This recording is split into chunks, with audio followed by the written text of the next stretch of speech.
Hi everyone, welcome to my channel. ಈ ವಿಡಿಯೋದಲ್ಲಿ simple interest problem discuss ಮಾಡೋಣ.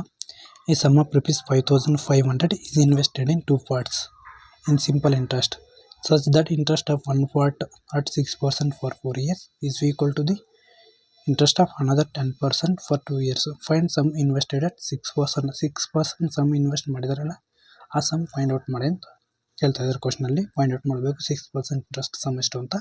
ನೋಡಲಿ, ಇನ್ವೆಸ್ಟೆಡ್ ಟೂ ಪಾರ್ಟ್ಸ್ ಅಲ್ಲ, ಫಸ್ಟ್ ಒನ್ 100% ತಗೊಳ್ತೀವಿ. ಫಸ್ಟ್ ಪಾರ್ಟ್ 100%, ಸೆಕೆಂಡ್ ಒಂದು 5,500 ಮೈನಸ್ 100%. ನೋಡಿ, one part 6% for 4 years. 6% 4 years ಅಂದರೆ 6 into 4 24%. Rate of interest 24%. 6 into 4 6% mark number of years 64. Sir, 24 rate of interest. Another part 10%.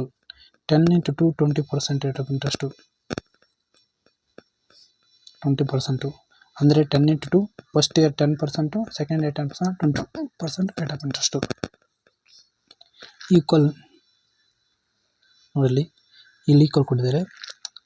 One part at 6% for 4 years is equal to the another 10% for 2 years. ಅಂದರೆ equal ನೋಡೋದು 124% ಅಂದರೆ 24%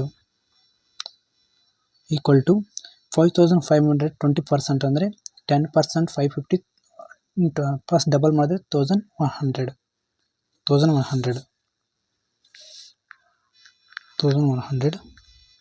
minus 100 10% ಅಂದರೆ 20%.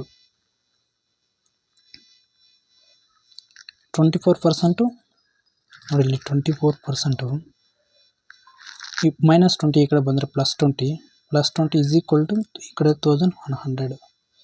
ನೋಡಿ, ಇಲ್ಲಿ 24 + 20 44% is equal to 1,100. ಅಲ್ಲಿ 24% 20% is equal to 1,100.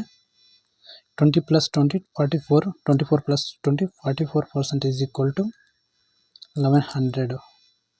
Find the sum invested at 6% interest. 6% interest ಎಷ್ಟು ನಮ್ಮ sum 100% invest ಮಾಡಿದ್ದು. 100% ಫೈಂಡ್ ಇಡಬೇಕು. ನೋಡಿ, 44% ವ್ಯಾಲ್ಯೂ 1,100.